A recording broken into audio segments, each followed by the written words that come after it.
Do you want another way to preserve your onions besides just dried minced onions that you can make into an onion powder like this? Let's try something like caramelized onions, where it's really stewed onions that we're gonna do in a slow cooker a long time, but you can do it in an instant pot too. We're gonna dry them for little crispy, sweet onion bits that are perfect for using for seasonings and powder. Let me show you how.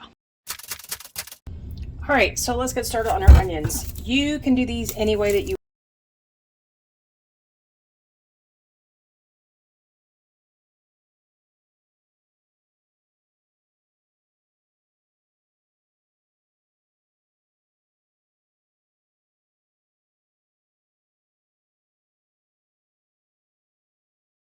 and I'm just going to set those papers aside. But you can totally do the papers to make broth, or you can dehydrate them.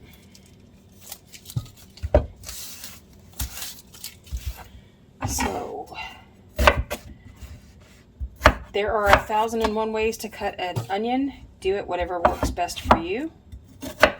Try to use a really good sharp knife. It'll make this a lot easier. I'm cutting these slices about 1/4 inch. Then I'm just going to take off the end, and then I have slices all ready to go into my dehydrator, just like that. You can cut these any way that you want. The one thing I don't recommend that you do is cut them so small that they turn to mush when you're caramelizing them. You want to be able to have some body still left in these. And of course, if you're going to powder them in the end, that's fine too. But I'm just doing just a rough slice. I'm not being too precious about this. We're just going with it just like it is now. And let me get through all the rest of these.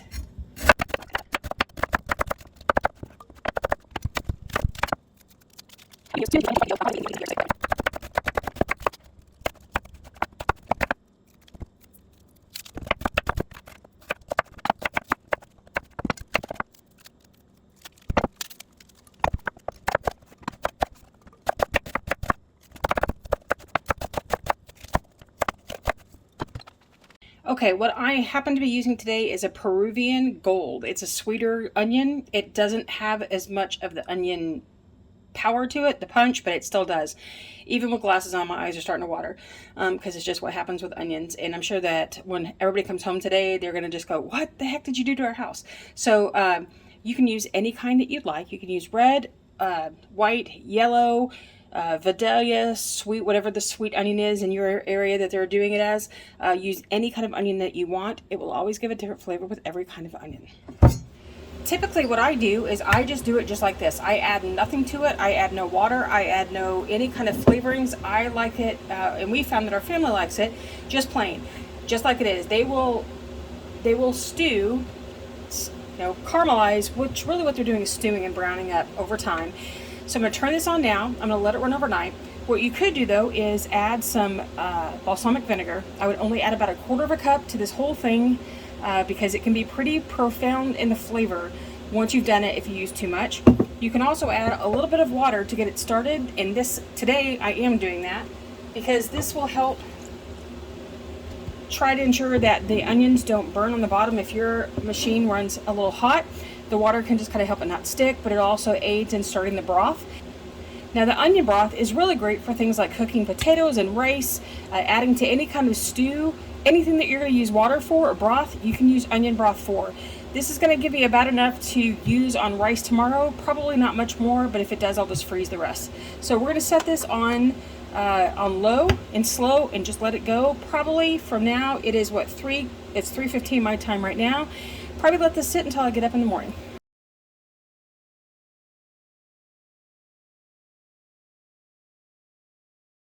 A quick update, I decided to go ahead and add about 2 tablespoons of the balsamic vinegar. Maybe the times that we've had it before I've added too much. We're just going to do a little bit. Part of what this does is it gives us a more rich flavor and a little more sweet flavor.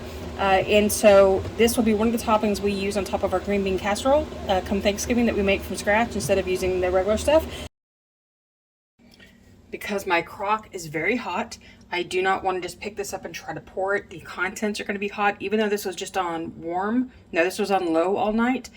This is still really, really hot. And if you splash on yourself, it can burn. So what I'm going to do is just take a ladle and start ladling it into, I've got a fine mesh strainer over a bowl because we want to keep the broth. Okay, we want to keep it. So we're going to just ladle this over make the broth on the inside is going to be, I think I said this earlier, it's going to be great for making rice tonight for dinner. It won't be all of the liquid that I would use, but it will be more flavorful than just doing any kind of liquid, like just using water to make rice, because rice is better if you can add a little more flavor to it, isn't it? All right, so what we're going to do is go ahead and finish this off, and then in just a little while as this is cooled down, I'm going to pick up the crock and pour it in. Okay, we've had a little bit. I'm going to go ahead and get started on it. And for those of you who know me, know this is going to be a mess. And I apologize if I get in front of the camera. Can't help it.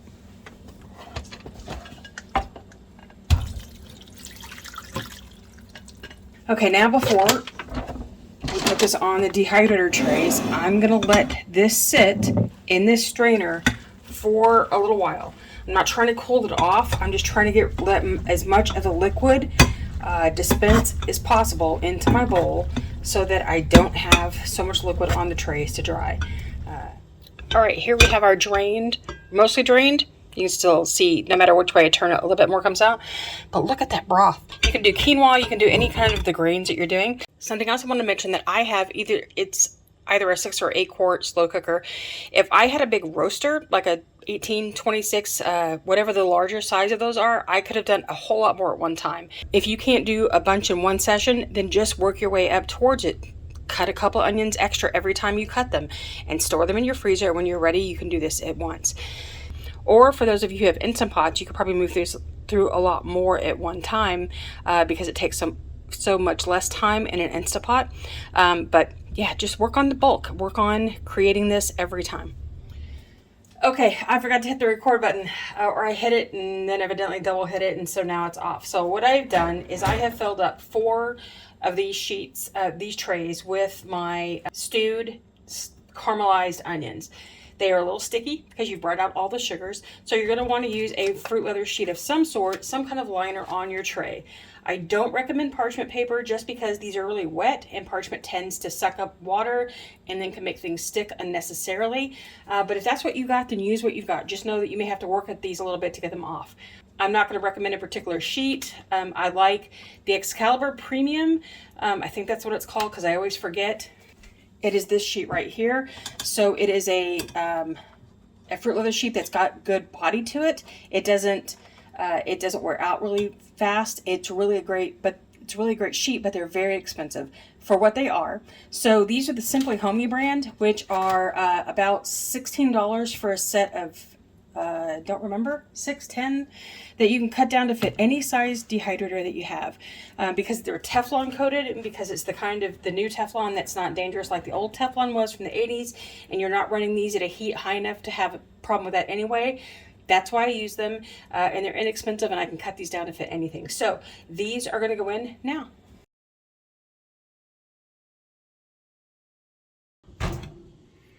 All right, so here we go. These have been in they should have only taken about 10 hours the most to be finished. But because they weren't quite done when I went to bed, I just let them go because I needed to make sure they were dry when I got out today to finish them off and get them ready for conditioning and storage. So here is what they look like when done. Now, they tend to not be crispy the way that you think things are going to be crispy because of all the sugar that's been developed in this, and then we added that balsamic to it, and it just gives it a little more sugar. If you feel like you want to dry these for a really long time and get them good and crispy, feel free to do it, okay? But this is what they will store like now. They are dry. They look just like this, and they taste amazing. I think I probably am going to go ahead and give these a couple more hours at a really high heat because we've already cooked out all the nutrition of these that comes out when you're drying them in the slow cooker process. So we're not trying to save nutrients at this point. We're just trying to get them good and dry. After many, many hours later, mine are completely dry, completely crispy, and ready to go. When I first started drying these, we had a ton of rain. They were taking a really long time to dry and get crispy. They were still always they weren't moist, but they weren't crisp. So I gave them some time. Give your machine time to go, because if the humidity in the air in your home is high, then it's going to be harder for the dehydrator to get rid of the moisture in your food. Now that these have had plenty of time to dry, I meant to cool off, because we never want to do anything with warm food. I'm just going to pry these off my sheets.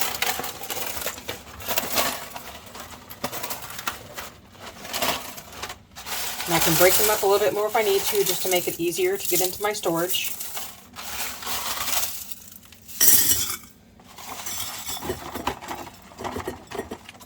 Okay, so I already know that these are going to be saved for Thanksgiving. I'm going to be using them in our green bean casserole, where I will replace much of the fried onions that you typically get on green bean casserole that Americans like to use. I don't know if you live outside of the States, but it's a creamy green beans and soup, cream of something soup that has a lot of fried onions that are onion bits that have been fried up on the inside of it and then topped with it. Well, definitely we use this to replace it, because this has the quality of flavor of what those fried onions are like, even though they're not fried. They are a little sweeter than fried onions, of course, but we like them as an alternative. It will also be used in cooking, because I will replace regular onions with this because the flavor is so great in most recipes. Now, what you can do, and while I do this, I'll talk you through it, but I'm not going to do this for this video today because I can't use them that way this time. You can actually take these and grind them up and make caramelized onion powder. I have a recipe in the links down in the description box below that you can go print that off on how to go through that whole process for the recipe for this. But basically, you just put these in your grinder of choice. I like to use this Nutri Ninja a lot to make my powders, but you could also use a coffee grinder, or you can use a big blender, whatever it takes. You would grind them up and create a powder. Then what you want to do for best results is to put that powder onto a fruit leather lined cooling rack of some sort, or even your dehydrator trays like this can go into your oven, not the plastic ones but the metal ones, and just put your powder on here and put it in your oven like this. You will have turned on your oven to its lowest temperature, and then you turn it off, because you don't want active heat, you want the radiant heat. I don't know, that's not the word I want to use. Just the ambient heat that's left from that. And then you let your powder sit there for about 15 minutes, and it will take care of whatever moisture happens within the grinding process, because heat activates sugars, can activate clumping, so they can help with that. And then you can store your powder. Oh, I just made a mess. For about 6 to 9 months. Okay, you might get longer, but that's the optimal storage. Then what you want to do is if you find that your powder starts to clump, you'll want to add a little arrowroot powder. What this does is it helps stop your powders from clumping so much. You add I start with about a 1/4 teaspoon for a small jar like this. Like if you're using it like this, I do about a 1/4 teaspoon to start, and then increase it if I see that it's not happening. What you do need to know is if you add that powder to something that you mean to be a clear liquid, it will cloud it up a little bit, but for most things that you use it on, you'll never be able to tell that it's there. But I prefer arrowroot to cornstarch, yeah, because I find that it doesn't give any kind of hint of flavor at all, and I just prefer to use it. But you could use cornstarch if that's all you have and you don't have access to the arrowroot. So here we go.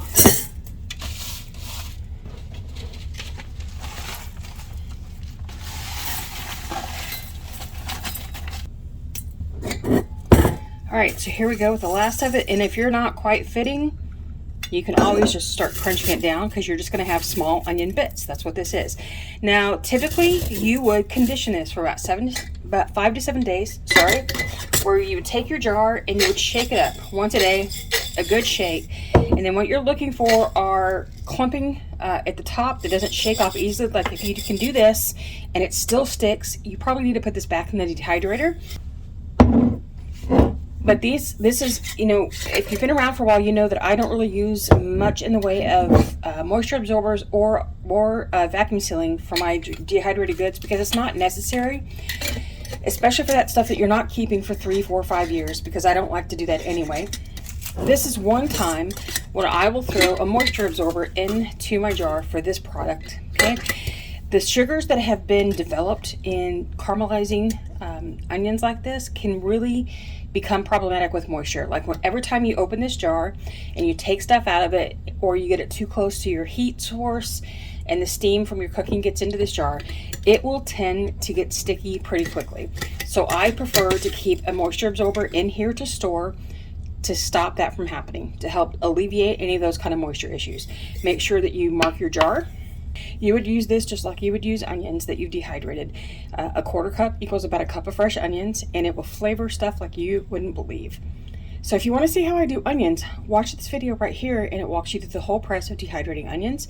And until I see you again next time, happy dehydrating.